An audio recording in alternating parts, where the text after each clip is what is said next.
Boston, early winter.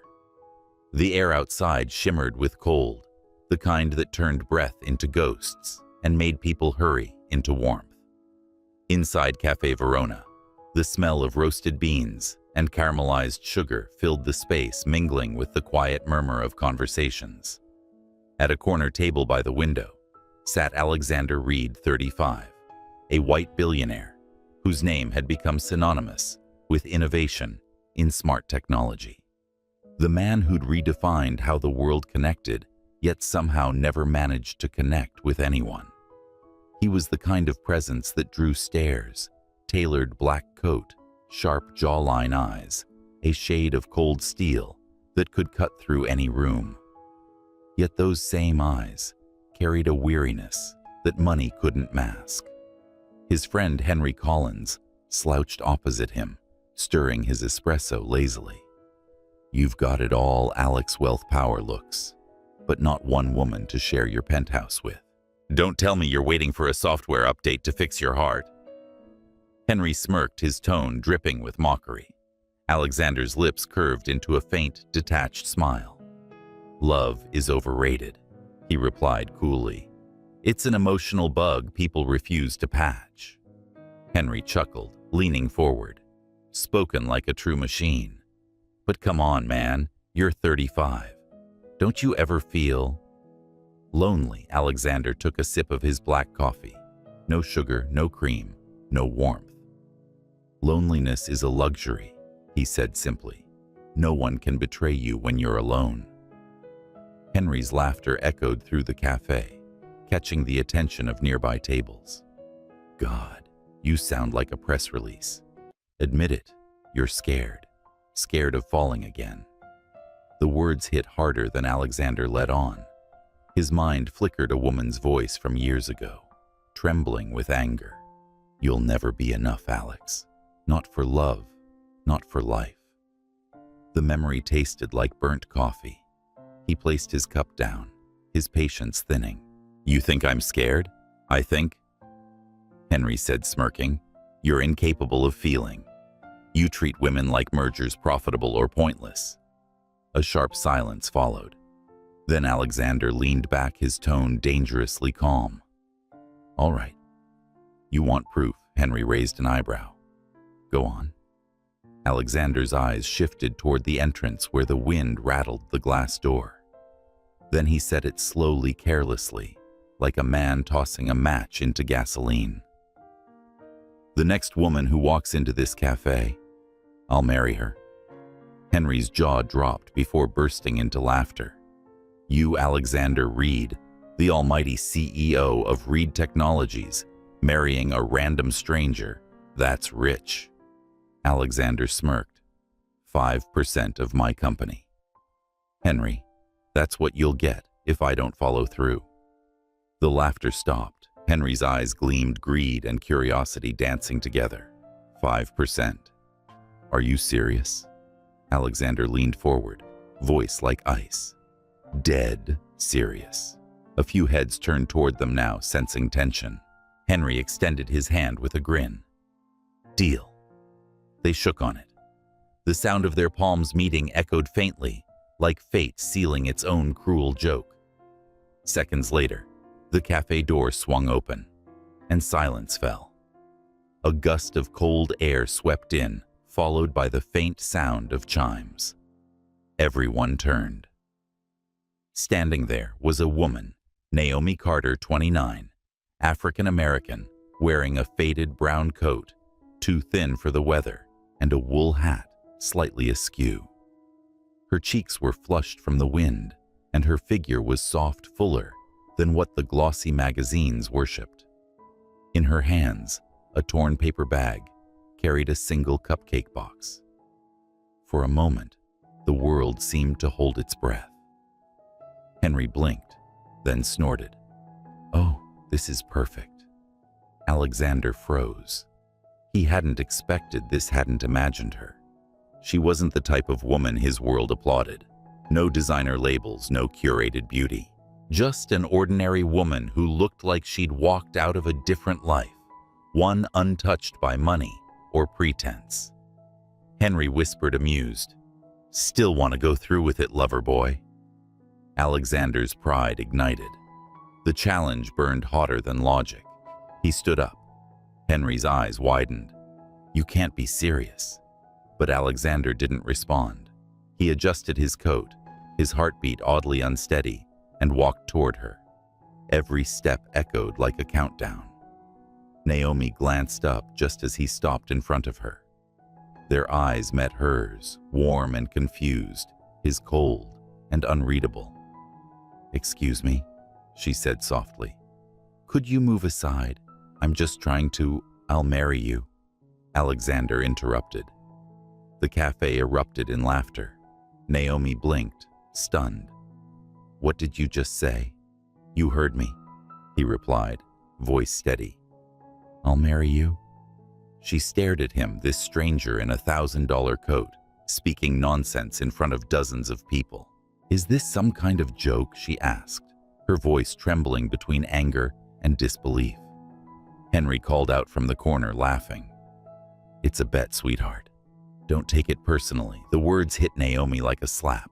Her cheeks burned with humiliation as murmurs filled the cafe, whispers about her size, her looks, her skin. She clenched the paper bag tighter. Her voice trembled, but her pride didn't waver.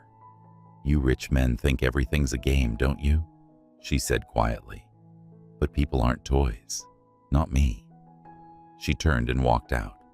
The laughter followed her like smoke. Alexander stood frozen, watching her disappear into the gray winter outside.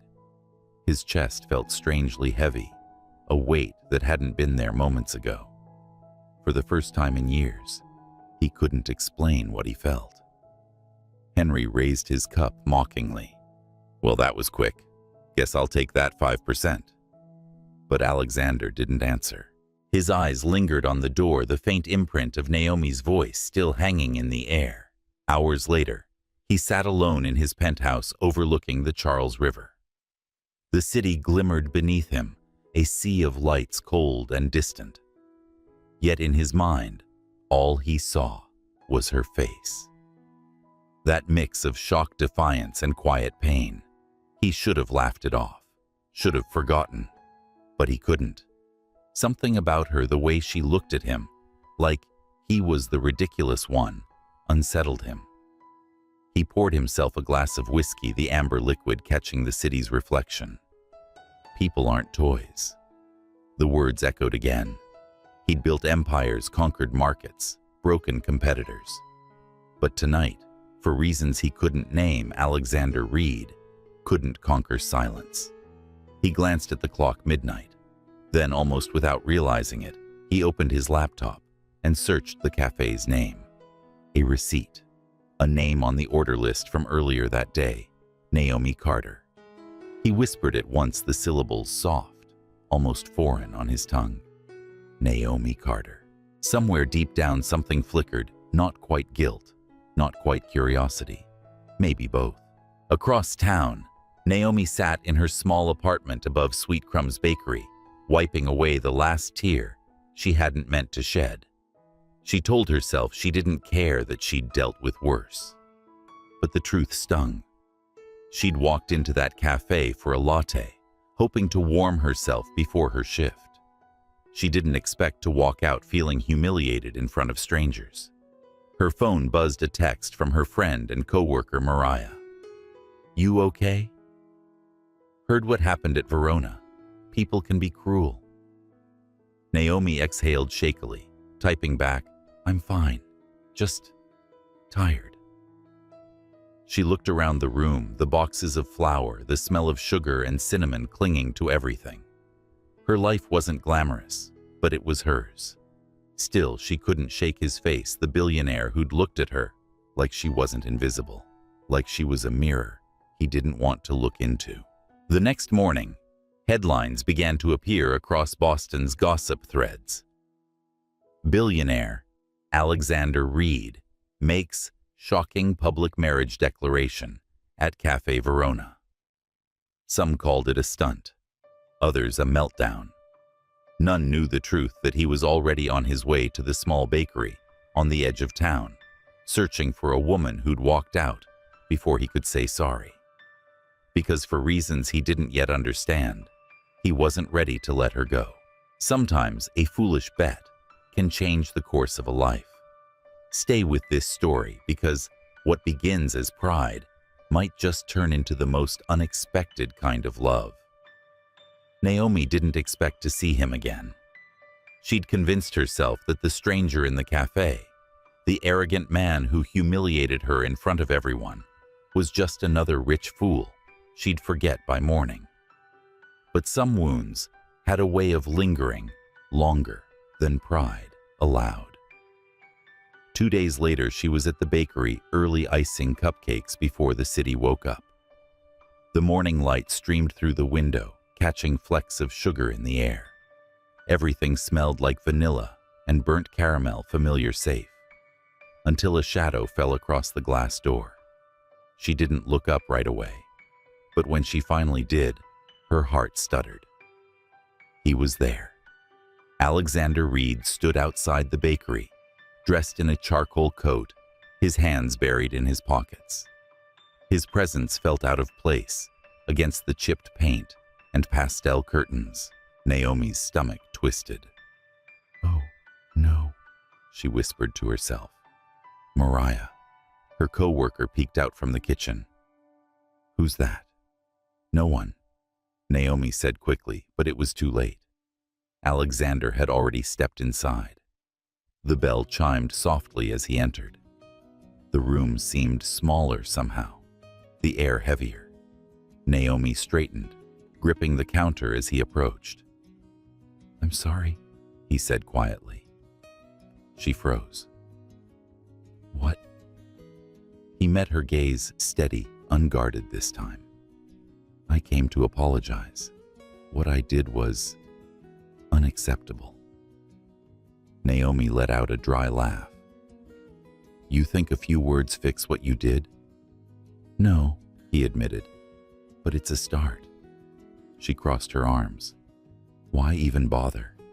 You don't strike me as the type to lose sleep over someone like me." His expression flickered, an imperceptible wound. "You'd be surprised." Naomi turned away, trying to ignore the strange pull his voice carried. "I have work to do. Please leave." But he didn't. Instead, he glanced at the cupcakes lined neatly on the display, each one imperfect, but beautiful in its own way. "You made these?" "Yes," she said shortly. "They're different." "Different?" He hesitated, then offered a faint smile. "They don't look perfect, but they feel real." Her jaw tightened. "Real doesn't sell, Mr. Reed. People want pretty things, even if they taste fake." Something in her tone caught him off guard, a hint of exhaustion, maybe pain. For a moment, he didn't see the woman from the cafe. He saw someone fighting to be seen in a world that only valued appearances. "I'd like to buy one," he said finally. Naomi sighed, grabbing a box. "Fine. Which one?" He pointed at a crooked chocolate cupcake with uneven frosting. "That one." She boxed it up, slid it across the counter, and said, "That'll be $3. He placed a crisp $100 bill on the counter. Naomi frowned. "I don't have change." "Keep it. I don't want your money." "Then consider it an apology," he said softly. Her hand froze on the box. For a second, something flickered between them, an uneasy quiet filled with questions neither dared ask. Then Mariah burst from the kitchen, breaking the tension. "Wait, you're that Alexander Reed, aren't you? The one from the news. The cafe bet guy." Naomi's face paled. "Mariah." But Alexander didn't flinch. "Yes," he said simply. "That's me." The girl's eyes widened. "So, was it true? Are you really going to marry the next woman who walked in?" Naomi's voice shook with disbelief. "You told the whole world about that." Alexander exhaled. "It wasn't meant to become public." "Oh, right," she snapped. because humiliating me privately would have been so much better." Her words hit him harder than he expected. He took a step closer, lowering his voice. "I didn't mean to hurt you, but you did," she said, her tone sharp as glass. "And you don't get to rewrite that." She turned away, wiping invisible crumbs from the counter just to have something to do. For a long moment, neither spoke. The only sound was the hum of the refrigerator and the faint tapping of rain outside. Then Alexander said quietly, "Give me a chance to make it right." Naomi looked up, disbelief clouding her features. "Make it right? You don't even know me." "Then let me," he replied. Her laugh was soft bitter. "You think you can just walk into someone's life and fix what your ego broke?"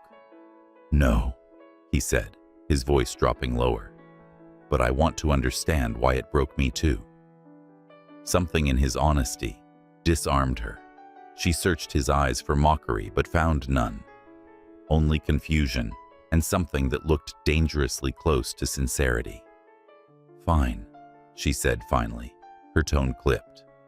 "You can start by leaving me alone." He didn't argue. He only nodded once quietly and walked out. The door closed behind him with a faint click, leaving Naomi standing there, her chest tight. Mariah peeked from behind the kitchen wall. "Girl, what was that?" Naomi shook her head. "A mistake that doesn't know when to stop following me." Outside, Alexander stood on the sidewalk, hands in his pockets, watching the gray drizzle coat the city. He should have felt relief. It was over, his apology delivered. But something gnawed at him, a restlessness he hadn't felt in years. He'd built his empire on control. Every move calculated, every risk measured. But this woman, this stranger, had undone him with a single look of disappointment. He glanced back at the bakery window. Naomi was laughing now, saying something to her friend, her expression soft again. For a fleeting moment, she looked radiant. Not because of her smile, but because it was real. And he realized how long it had been since he'd seen something real. The next morning, Naomi found another box, waiting outside the bakery door. Inside was a bouquet of lavender and a handwritten note on thick paper. "You said real doesn't sell. Maybe that's what's wrong with the world. A.R." She stared at it for a long time, unsure whether to laugh or throw it away. Instead, she left it on the counter. Throughout the day, she told herself she didn't care, that she wouldn't be one of those women who fell for pretty apologies wrapped in money and charm. But when the doorbell chimed that afternoon and Alexander walked in again, rain dripping from his hair, something inside her shifted. He smiled faintly, holding a coffee cup in his hand. "You never told me how you like your latte." Naomi hesitated, unsure whether to laugh or throw him out. But somehow, against her better judgment, she reached for a second cup. "Fine," she muttered. "Just this once." He nodded, sitting quietly across from her as she poured the milk. The silence between them wasn't awkward this time. It was alive, pulsing with something neither wanted to name yet. Outside, the rain began to fall harder. Inside, for the first time since the bet, Alexander Reed didn't feel like a man proving a point. He felt like a man starting to lose control of his heart. For days after that unexpected coffee, Alexander found himself drifting back to Sweet Crumb's bakery. Sometimes he bought something, sometimes he didn't. He'd sit by the corner window silent, pretending to check his phone while Naomi worked behind the counter, sleeves rolled, hair tied back, face calm yet guarded. She didn't talk much to him, not at first. Every polite exchange between them was a tightrope. Her words measured, his attempts careful. But slowly, like winter melting into reluctant spring, something began to thaw. The man who used to command boardrooms now found himself lingering over the scent of vanilla and the sound of her laugh. One morning, as she arranged a tray of pastries, he asked quietly, Why baking? Naomi glanced up suspicious. Why technology? He smiled. Touché. But I'm serious. She shrugged, eyes focused on the tray. Because baking makes sense. You follow the recipe, measure the ingredients, and something good comes out, most of the time. Most of the time. Sometimes even when you do everything right, the cake still sinks. He tilted his head, studying her. And you keep trying anyway. Her smile was faint, but sincere. Of course, some things are worth a second chance. Her words lingered longer than she realized. Later that day, as Alexander left the bakery, he couldn't help but think about her metaphor. Some things are worth a second chance. It hit him harder than he wanted to admit. That evening, Henry showed up uninvited at his penthouse.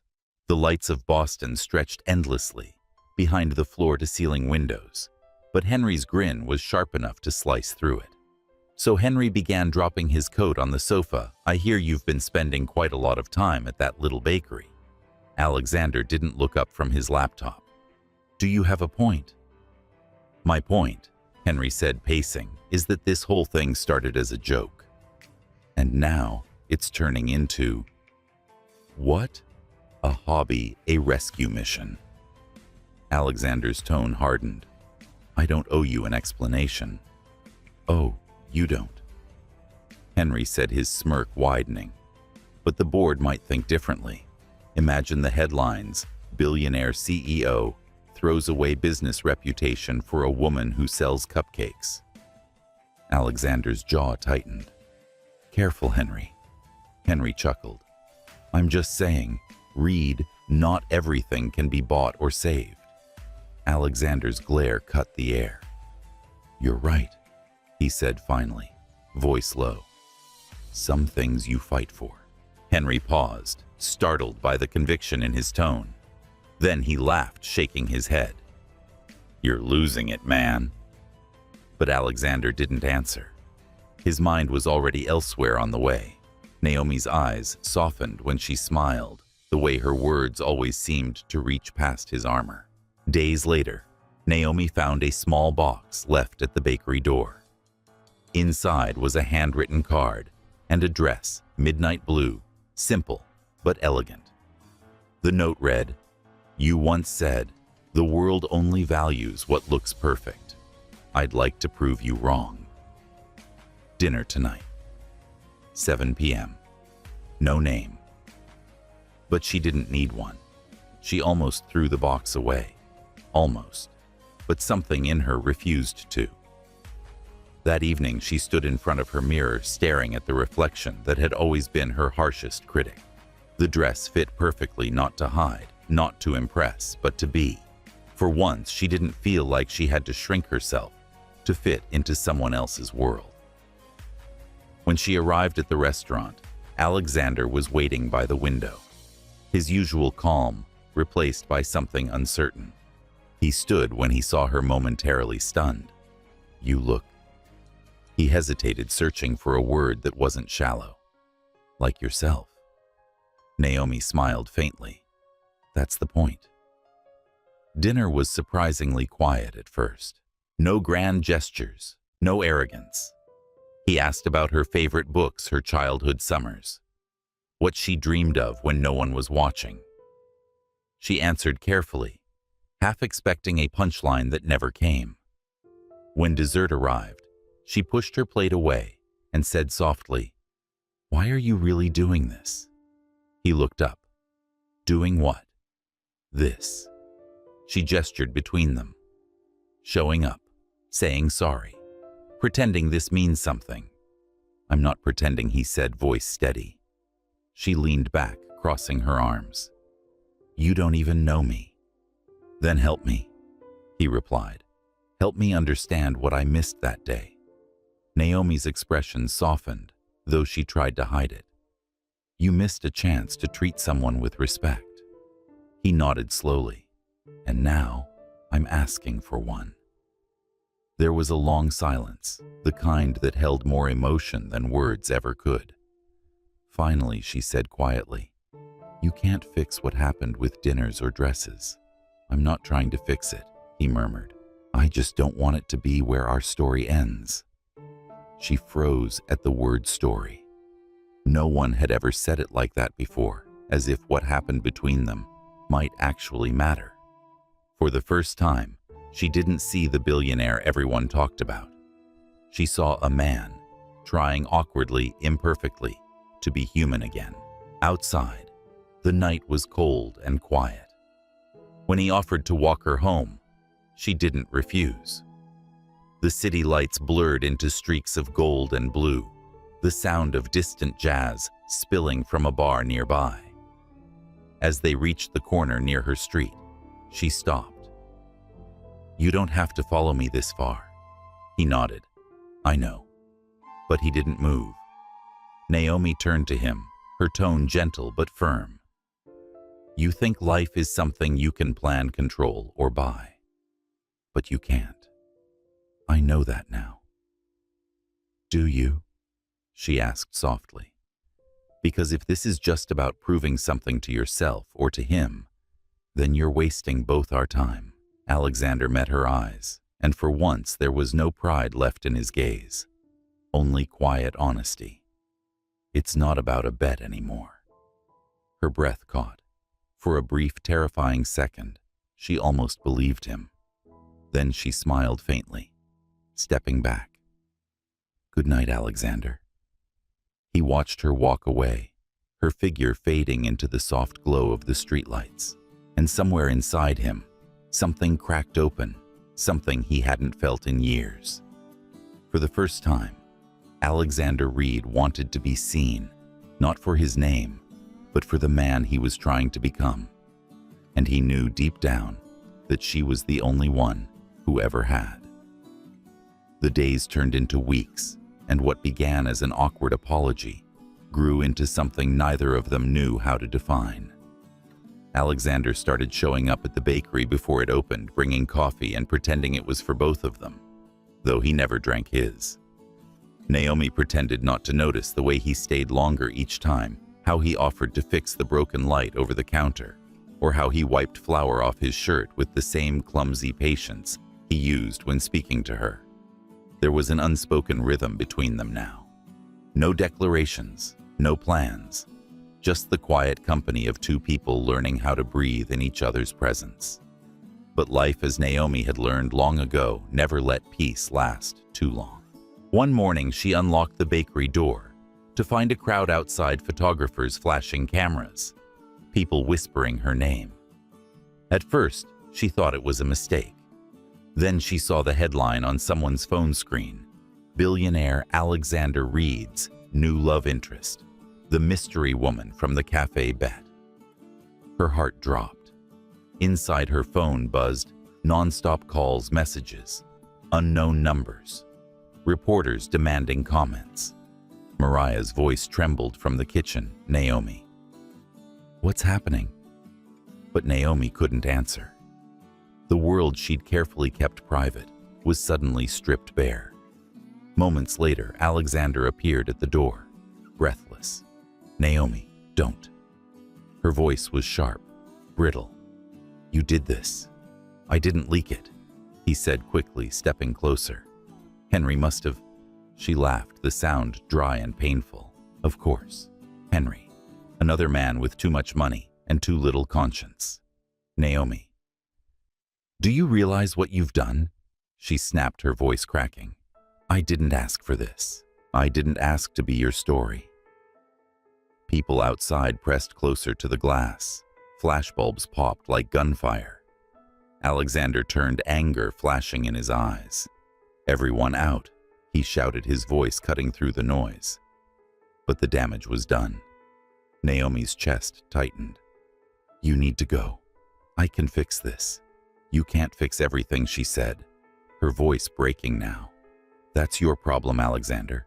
You think life is a machine you can just reprogram when it doesn't go your way. He took a step toward her, softer this time. Then tell me what to do. Her eyes shimmered with unshed tears. Stop trying to make me part of your redemption arc. For a long moment, neither spoke. The bakery, once filled with warmth, felt like a cage of broken glass. Finally, Naomi turned away. "Please leave." Alexander hesitated. Then he did something he hadn't done in years. He obeyed. That night, Boston rain fell like a confession. Alexander stood in his penthouse lights, dimmed the city below, blurred by fog and guilt. He'd faced hostile investors, court battles, billion-dollar losses. But none of it had ever felt like this. This kind of loss burned differently. He called Henry.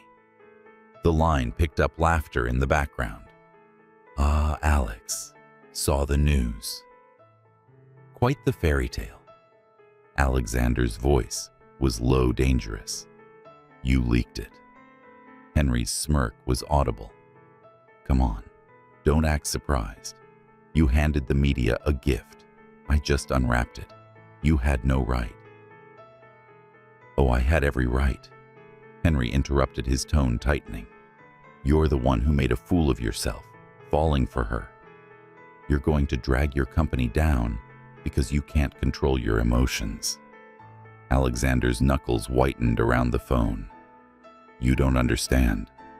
"I understand perfectly," Henry said coldly. "You're losing focus, and that's bad for business." The call ended before Alexander could speak. The silence afterward was deafening. He looked out at the city again. The same skyline that once symbolized victory now felt hollow.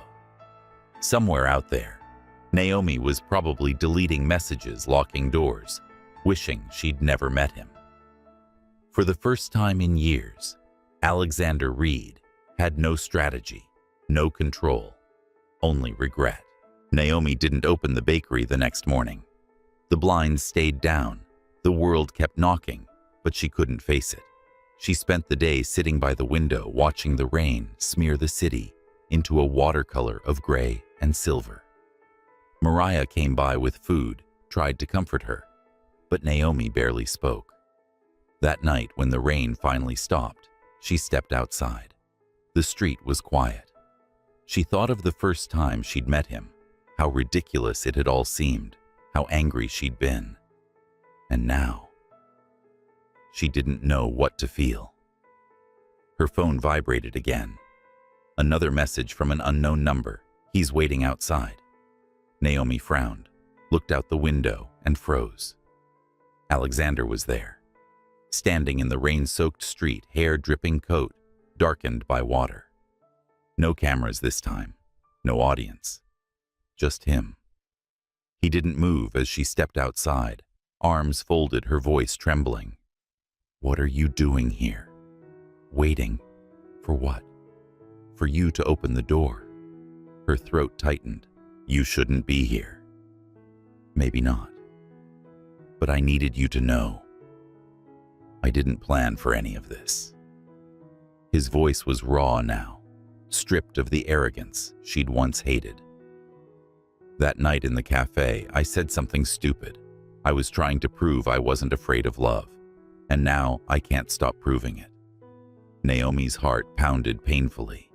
"You think this is love? I don't know." He admitted, his words trembling. "But I know it's real. It's the only thing that's felt real in years."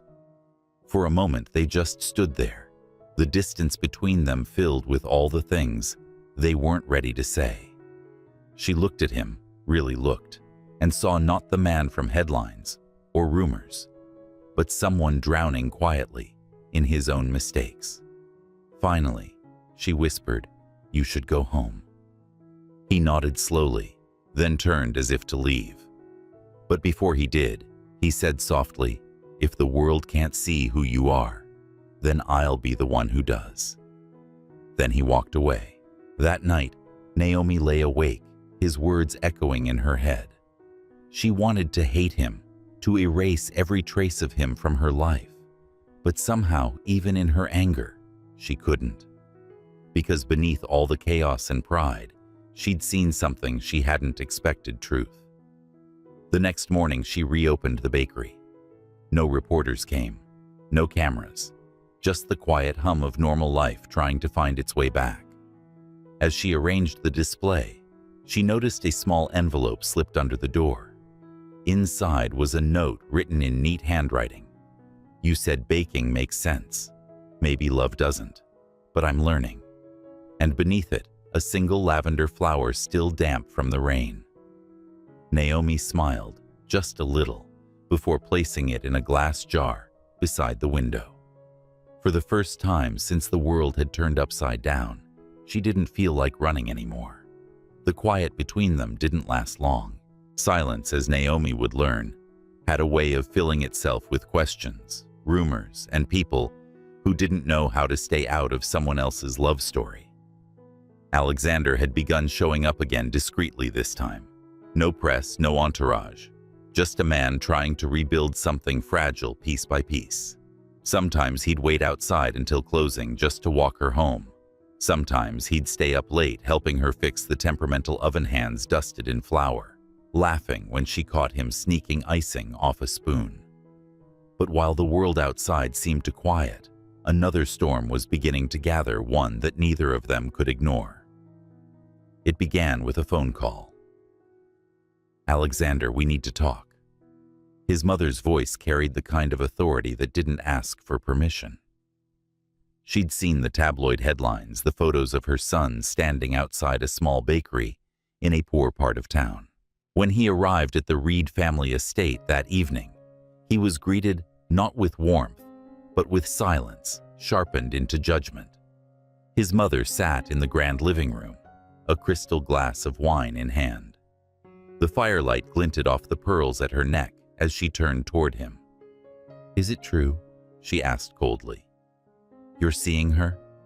Alexander didn't hesitate. "Yes." Her expression didn't change, but her voice did, cutting and precise. "Do you have any idea what people are saying? What this is doing to our name?" He met her gaze calmly. "Our name doesn't define who I love." "Love?" She laughed bitterly. "Don't be absurd. This is about guilt or pity or rebellion. It's not love." He clenched his jaw. "You don't know her." "I don't need to," she said, setting her glass down. "I can see what she's doing. She's using you, Alexander. For attention, for comfort, for security." He took a slow breath, holding back the anger rising in his throat. "She doesn't want anything from me." "Everyone wants something," his mother said. "Especially people who have nothing." Her words struck like a knife. He'd grown used to her disapproval over the years, her way of measuring people by their pedigree, not their character. But this time was different. This time it mattered. He stood abruptly. "You don't have to approve, but you'll respect her." His mother's eyes narrowed. "If you walk out that door, Alexander, you'll regret it. You're throwing away everything we built for a woman who will only drag you down." He paused just long enough to meet her gaze one last time. "If I regret anything," he said quietly, "it'll be for not fighting for her." Then he left. That night, Naomi was closing up the bakery when she heard a knock at the door. Alexander stood outside, drenched from the rain, looking like he'd walked through a war. "You're soaked," she murmured, unlocking the door. "Come in." He stepped inside, dripping onto the tiled floor, eyes darker than she'd ever seen them. "What happened?" He hesitated, then sighed. "My mother." Naomi froze. "She knows. She knows everything." He rubbed his face tiredly. "And she doesn't think you're good enough." Naomi felt something twist, deep inside her, familiar and cruel. "Of course she doesn't. She's wrong," he said immediately. "She doesn't understand." "She understands perfectly," Naomi interrupted softly. "She's right. I'm not from your world, Alexander. I never will be." He stepped closer, his voice fierce. "I don't care about worlds. But your world does," she said, meeting his eyes. "And you've spent your whole life trying to control it. Do you really think you can change it for me?" "I don't want to change it," he whispered. "I want you in it." Naomi's breath caught. but she forced herself to look away. And what happens when that world starts tearing us apart? He didn't answer, because deep down, he knew his world already was. The next few days were harder than either of them expected. Naomi withdrew, afraid of becoming a headline again, afraid of being the reason his family and his empire turned on him. She stopped replying to his messages, stopped answering his calls. He showed up anyway. But every time she found a new excuse. I'm busy. I'm fine. You shouldn't be here. Until one night, he came again. This time she didn't open the door. He waited in the rain for hours, his suit soaked his hair, plastered to his forehead. The city lights flickered through the downpour, casting his silhouette against her window. Inside, Naomi sat on the couch, clutching the lavender he'd once left for her. Her chest ached with something she couldn't name. When the clock struck midnight, she finally opened the door. He was still there, shivering. "Alexander," she whispered. He looked up, rainwater dripping from his lashes. "I told you I'd wait." She stepped forward, trembling. "You'll get sick." "I don't care." Her eyes filled with tears. "Why are you doing this?" He smiled faintly, though his voice was breaking. "Because you're the only thing that makes sense anymore." She reached for his hand, the warmth of his skin shocking against the cold. "You're going to ruin yourself," she whispered. Maybe he said softly, "But I'd rather ruin myself for something real than keep living for nothing." Naomi's heart shattered. For a moment, she wanted to give in, to believe that love could be enough to fix what the world would never understand. But love, she knew, wasn't always enough. "I can't do this," she said, tears spilling down her cheeks. "Not like this." He swallowed hard, his voice barely audible. "Tell me what to do." She hesitated, then stepped back. "Let me go." The words hit him harder than any storm, but he didn't fight them. He just stood there, breathing unsteadily as she closed the door between them. Outside, the rain kept falling, soft, relentless, cruel. By dawn, the city had quieted. Alexander was gone. Naomi opened the door and found no trace of him, except for a soaked handkerchief lying on the steps. She knelt, picking it up, her chest aching. Embroidered on the corner were the initials she'd once teased him about: AR. She pressed it to her chest, eyes burning. For the first time since meeting him, the bakery felt truly empty. And for the first time since the bet began, she realized what scared her most wasn't losing him. It was how much she already loved him. Weeks passed in silence. The tabloids found a new scandal. The cameras moved on, and Boston's winter slowly melted into a reluctant spring. But inside Naomi's world, nothing had thawed. The bakery ran as usual, orders, laughter, the smell of sugar, but the emptiness lingered like a shadow. Every time she locked the front door at night, she half expected to see him standing across the street waiting. But he didn't come back. Not until the day he did. It was late afternoon, and she was finishing the last tray of macarons when she saw him through the window. Alexander Reed, dressed simply. No driver, no cameras, no arrogance. Just him. Her heart stopped. He opened the door, and the soft chime above the frame sounded like a beginning and an ending all at once. Naomi didn't move. "Why are you here?" He looked exhausted but calm, his voice quiet. "Because I can't stay away anymore." She turned back to the counter, pretending to focus on the tray. "You shouldn't be here. We said everything we needed to." "No," he said gently. "You said what you thought would protect me. I never got to say what I needed to." She closed her eyes, her voice barely a whisper. "Don't do this." He took a slow breath. "Naomi, I know I hurt you, I know I made you a target, and I let my pride destroy the peace you built. But I'm not here to fix things anymore. I'm here because I love you." The words froze her in place. He stepped closer, his voice steady but trembling at the edges. "You can walk away again. You probably should. But I need you to know what started as a mistake became the only thing in my life that ever felt honest." She looked up at him then, and for the first time she didn't see the man who'd humiliated her. She saw the man who'd stood in the rain until morning, the man who'd fought his own mother for her, the man who, despite everything, hadn't learned how to stop loving her. "Alexander," she began, her voice soft. "You can't just come here and say." He reached into his coat pocket, pulling out a small box. Her words died on her tongue.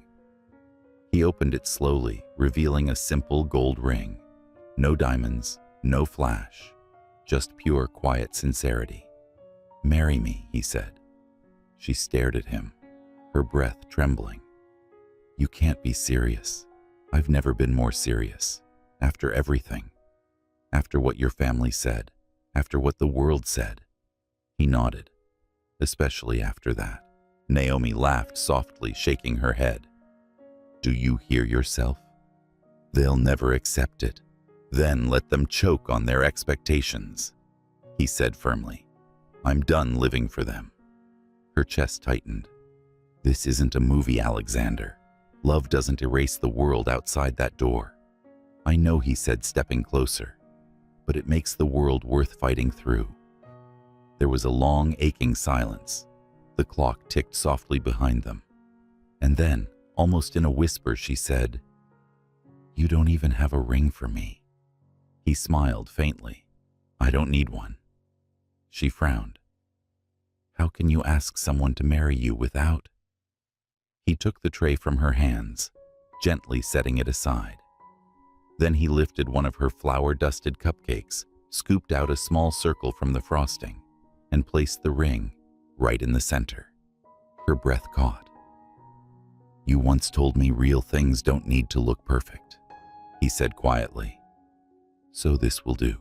Naomi stared at him, at the absurdity, the sweetness, the unbelievable tenderness of it all, and for the first time since everything fell apart, she laughed. Really laughed. "God, you're impossible," she said, shaking her head through tears. He smiled, eyes soft. "That's not a no." She tried to speak, but her voice broke. "I don't know if I can survive the chaos again." "I'll take the chaos," he whispered, reaching for her hand, "as long as it ends with you." Her fingers trembled in his. Her heart said yes long before her lips did. And just like that, the bet that started in arrogance became a vow sealed in humility. The news exploded within hours. Alexander Reed engaged to the cafe woman. The world laughed again, headlines dripping with disbelief. Some called it a PR stunt, others a phase. But Alexander ignored them all. The wedding was held in a small stone chapel at the edge of the city. No press, no designer labels, no endless guest list. Just a few close friends and the soft hum of a piano echoing through the walls. Naomi wore a simple ivory dress, one she'd sewn herself. The lace didn't fit perfectly, and the hem was uneven, but Alexander thought she'd never looked more breathtaking. When she walked down the aisle, his heart stilled. For once, time didn't move. As the vows began, the minister spoke gently. "Marriage is not built on perfection, but on forgiveness." Alexander turned to her, his voice low but clear. "The first time I saw you, I thought you were a test of my pride. Now I know you were the answer to it." Naomi's eyes glistened as she whispered back, "And the first time I saw you, I thought you were everything I despised. Now, you're everything I never knew I needed." When the ceremony ended, they didn't have champagne or luxury cars waiting. They walked out of the chapel hand in hand, the cool air brushing against them, laughter echoing softly in the distance. A group of children, outside neighbors from Naomi's block, had gathered by the steps, holding paper flowers they'd made. One of them shouted, "Are you really married?" Mr. Alexander knelt smiling. "You bet I am."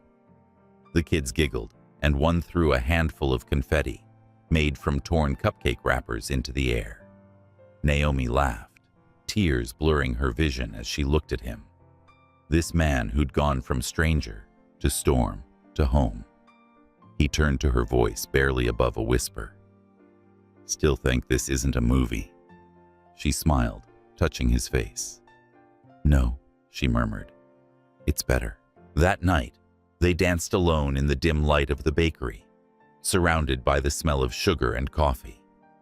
There was no music, just the sound of rain beginning to fall outside, the same rain that had once separated them, now blessing what they'd built. Alexander held her close, whispering against her hair. "You realize if Henry could see me now, he'd demand his 5%. Naomi laughed softly. "Then let him have it. You've already won the only bet that matters." He pulled back just enough to look into her eyes. "And what's that?"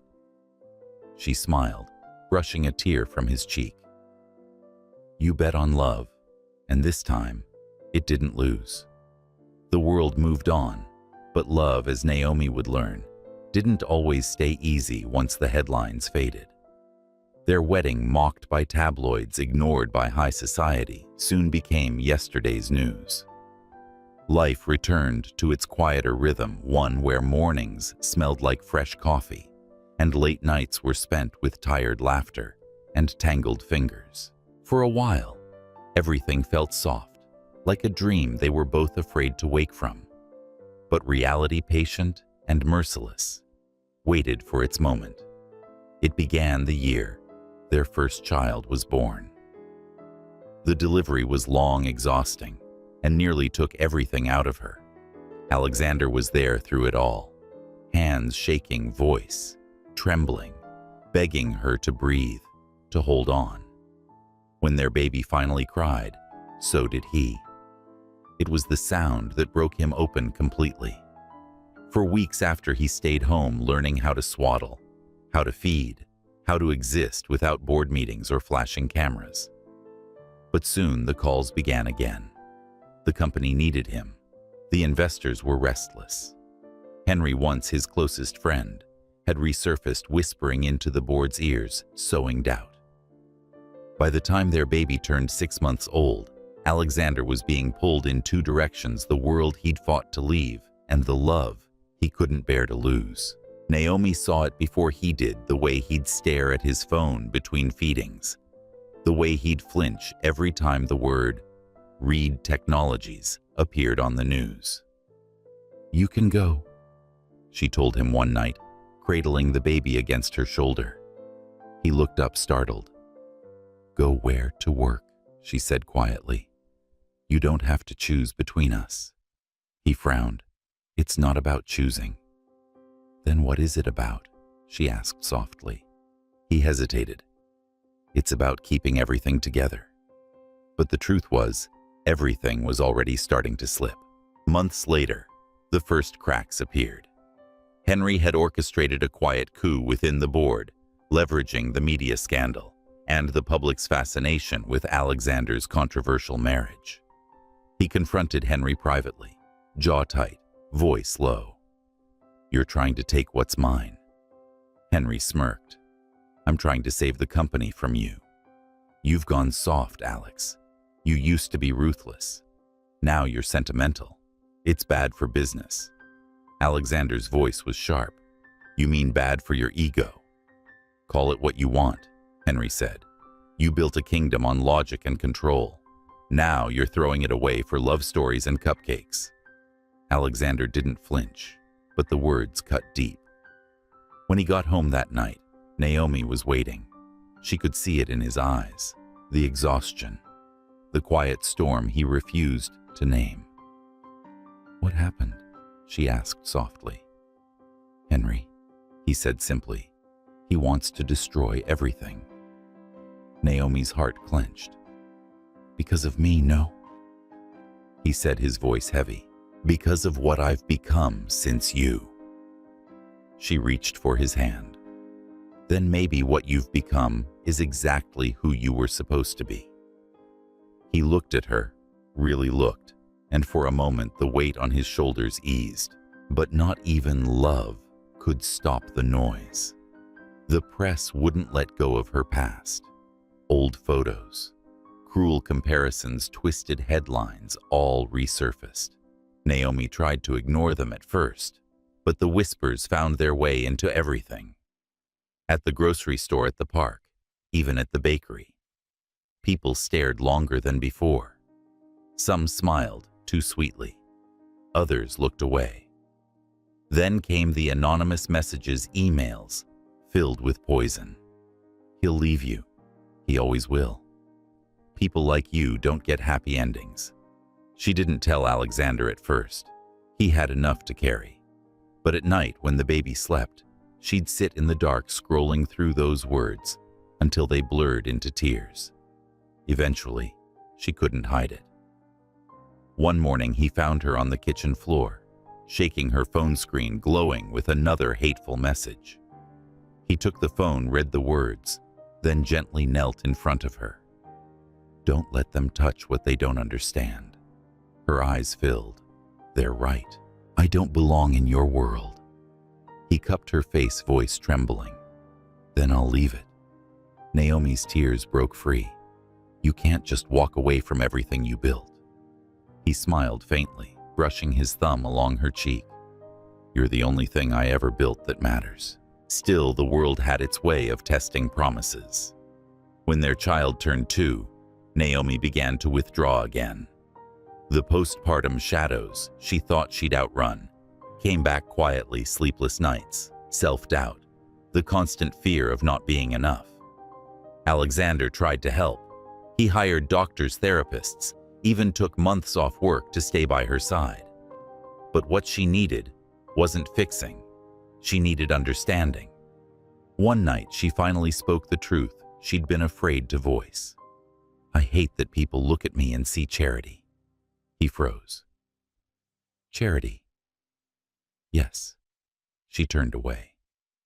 Like I'm some project you're trying to prove the world wrong about. Naomi. I know, she said, cutting him off softly. You don't mean to. But sometimes when you defend me so fiercely, it feels like you're protecting an image, not a person. He said nothing for a long time. Then he reached out, fingers brushing hers. Then let me try again. Not as your defender, as your husband. Her eyes softened. And if I fail you? He smiled sadly. Then I'll fail with you. She laughed through her tears. That's not very CEO of you. I'm off duty, he murmured. Months later, she reopened Sweet Crumbs under a new name, Sweet Soul.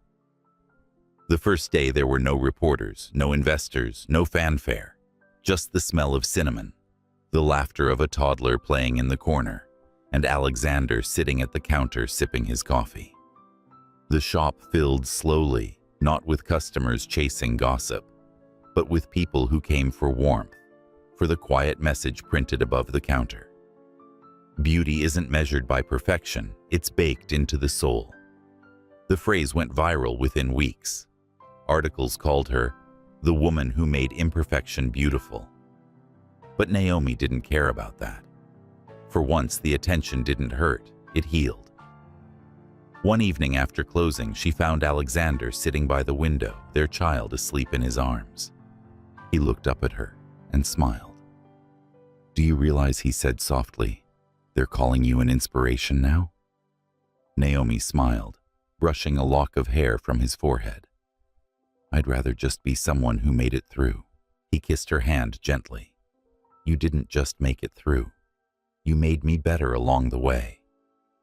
Outside, the city lights shimmered, and for the first time in a long while, their world felt steady, not perfect, but whole.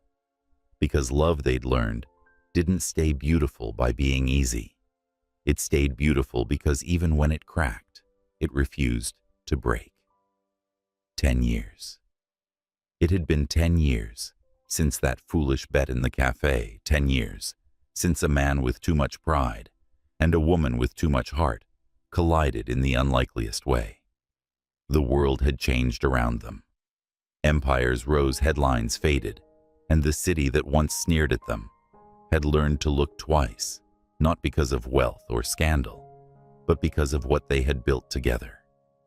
Their home was noisy now, alive with the laughter of 6 children, each one a reflection of something they once thought impossible.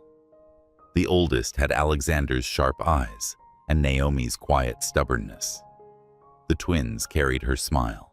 The youngest 2 had his uncanny calm, the kind that could silence chaos with a glance. Every morning began the same way, the smell of pancakes, the squeal of a child chasing another through the hallway, and Alexander in the kitchen still terrible at making coffee despite years of trying. Naomi would always appear behind him, shaking her head, taking the pot from his hand. "Still too strong," she'd mutter. "Still too beautiful," he'd reply, and she'd roll her eyes every time. They lived in moments now, not headlines. But even in peace, the past had a way of echoing softly, like an old song playing from another room. One afternoon, as the rain tapped gently against the window panes, Naomi sat on the porch watching their children build a tower of wooden blocks. Alexander joined her, 2 mugs in hand. "Remember when you said love wasn't a movie?" he asked with a faint smile. "I still believe that," she said, leaning back. "Movies end when the couple kisses. Real life begins after." He laughed quietly. "And would you still choose this version of real life? The messy one with crayons on the walls and jelly on my shirt?" She looked at him, her smile softening. Every time. He reached for her hand, intertwining his fingers with hers. The silence between them wasn't heavy anymore. It was warm, earned.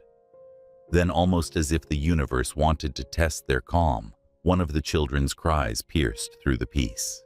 Naomi sighed, already halfway to her feet, but Alexander caught her wrist. "I've got it," he said, standing. "You've done enough." She smiled.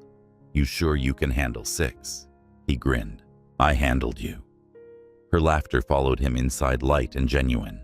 That evening, after the house had finally gone quiet, Naomi wandered into Alexander's study. Papers lay scattered across his desk, financial reports, letters.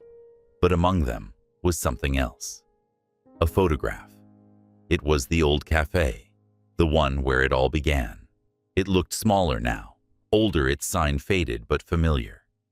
Beneath it, scrawled in his handwriting, were 5 words, "Where I found my forever." She picked it up gently. "You kept this." He looked up from the couch, smiling faintly. "I bought it." She blinked. "You what?" "I bought the cafe," he said simply. "It's been empty for years. I thought maybe we could turn it into something new." She tilted her head. "Like what? A space for people who think they're too different to fall in love," he said softly. "A place to remind them that impossible things happen every day." Naomi felt her chest tighten. "You're serious?" He stood, walking toward her, eyes steady. "The world once laughed at us. Let them come back and see what love actually built." She didn't answer right away. Instead, she slipped her arms around him, resting her cheek against his chest. "You never stop trying to surprise me." He smiled into her hair. "It's the only thing that still scares me. What happens if I ever stop?" Months later, Cafe Verona reopened. But it wasn't the same cafe that once held the sound of laughter at her expense. Now it was a warm space filled with light shelves of books about resilience and walls lined with black and white photos of couples from all walks of life, each one with a handwritten caption beneath. "This is what love looks like."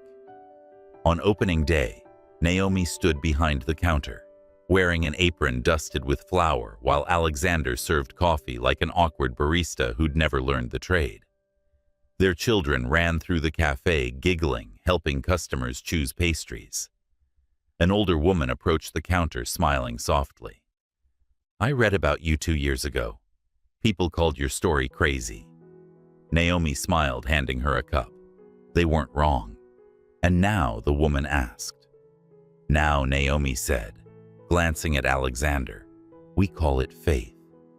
The woman nodded, tears in her eyes, before walking away. Alexander leaned close, whispering, "You've gotten good at this public speaking thing." Naomi nudged him playfully. "I learned from the best." He arched an eyebrow. "Henry." She shot him a look so sharp he burst out laughing. It was a sound that still turned her chest warm, even after all the years. Later that night, after the last customer left, they sat alone at one of the tables, the lights dimmed, the air smelling of coffee and rain. Alexander traced the rim of his cup. "You ever think about what would have happened if you hadn't walked into that cafe?" Naomi smiled. "You'd still be unbearable." He chuckled softly, then grew quiet. "Sometimes I wonder if fate knew what it was doing or if it just got lucky." "Maybe both," she said. "Maybe fate handed you the wrong woman to teach you what the right kind of love looks like." He looked at her for a long time, then reached out his hand, finding hers on the table. "No," he said quietly. "Fate handed me exactly who I needed." The rain outside grew heavier, a steady hum against the windows. She leaned her head against his shoulder, their fingers still intertwined. "6 kids," she murmured. "Who would have thought?" "Not me," he admitted. "I thought I wasn't built for love. Turns out I just needed the right teacher." She smiled, eyes closing. "And what did she teach you?" He kissed the top of her head. "That love doesn't ask for permission. It just shows up, Rex. Everything you thought you knew, and somehow makes it better." For a moment, neither spoke. The cafe around them felt alive with ghosts, the laughter of the past, the promise of tomorrow. Naomi finally whispered, "You realize, you just turned our life into a fairy tale ending." He smiled. "No," he said softly. "Fairy tales end. Ours keeps going." Outside, the rain eased into a soft drizzle, the city lights shimmering through the glass. Inside, a man who once didn't believe in love, and a woman who once stopped believing in herself, sat quietly watching their reflection in the dark window, older, gentler, still, hand in hand. And as their children's laughter echoed faintly from the next room, Alexander turned to her, his voice barely a breath. "I bet," he said, smiling, "you're still the best thing I ever won." Naomi laughed, eyes glistening. "That's one bet," she whispered, "you'll never lose." And in that small glowing cafe, once the scene of a foolish wager, their love weathered, but unbroken, went on shining quietly, endlessly, against the world.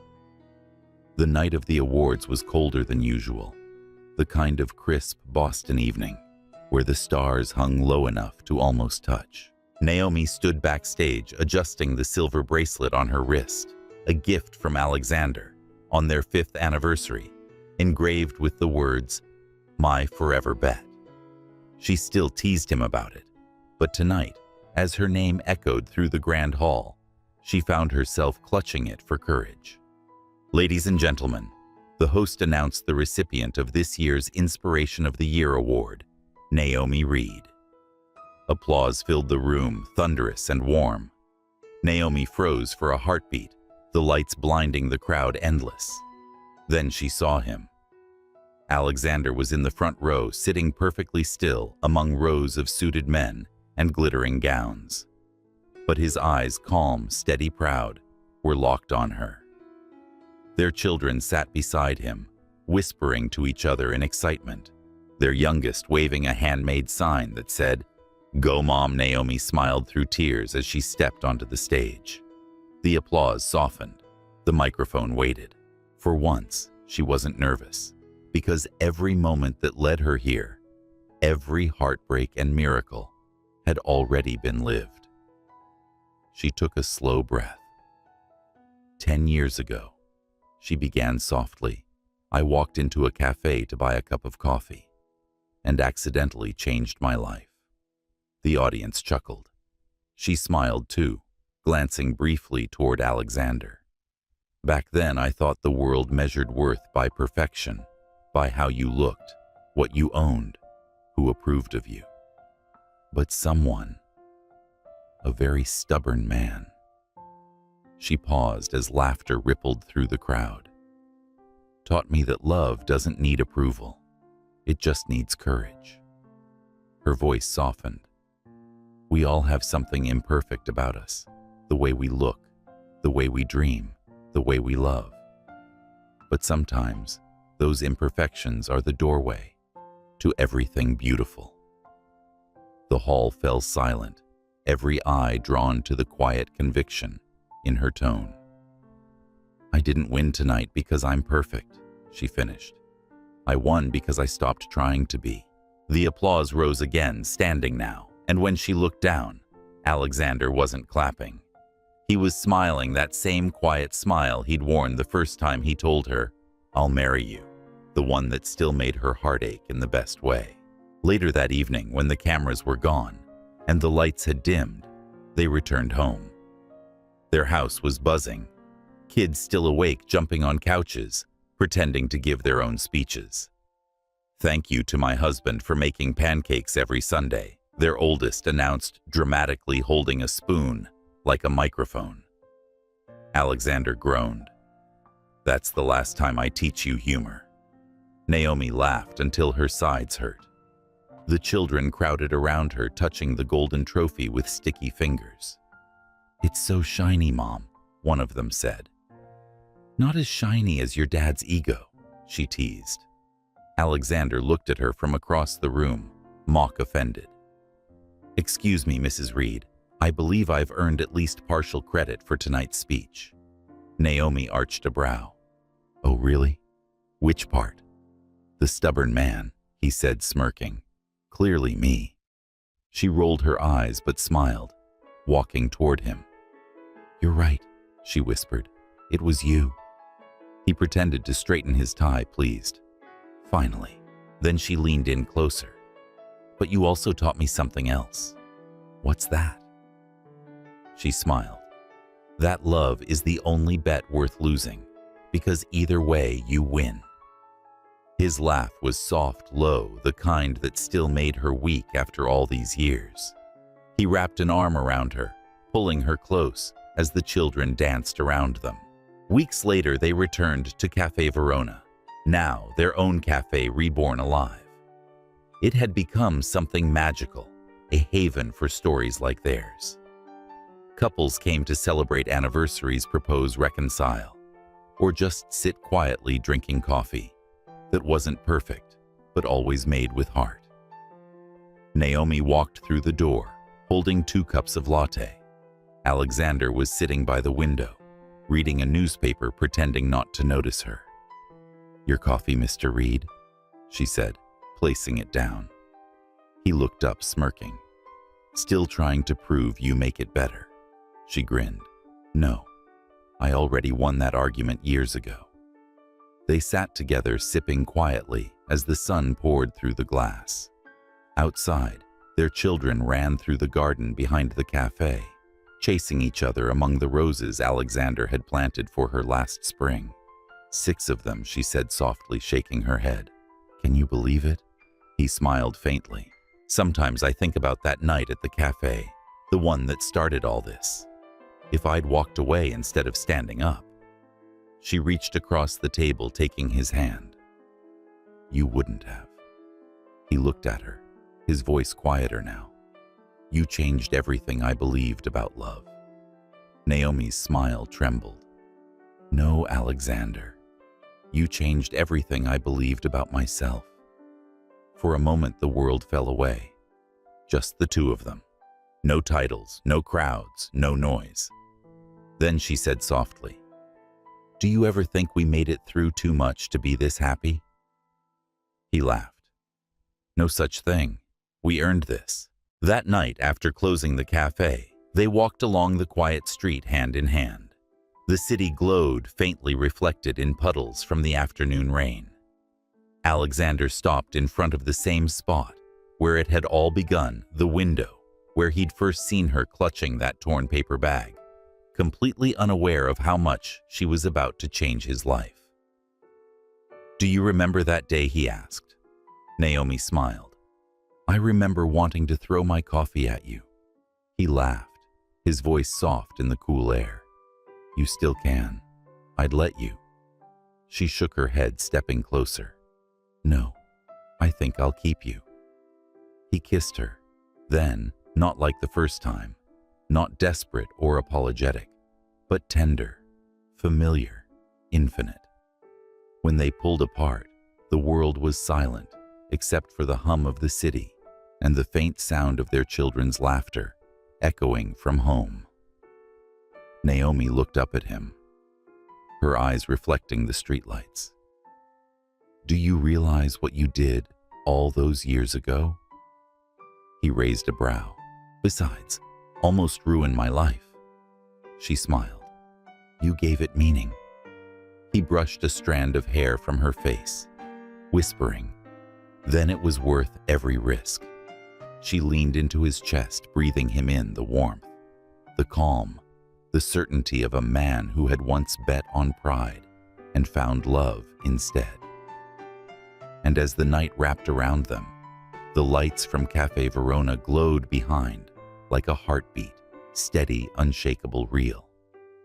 Somewhere in the quiet rhythm of their joined hands, the laughter of 6 children, and the smell of rain and roasted coffee, they knew they had found it, the kind of happiness that didn't need to be loud or perfect.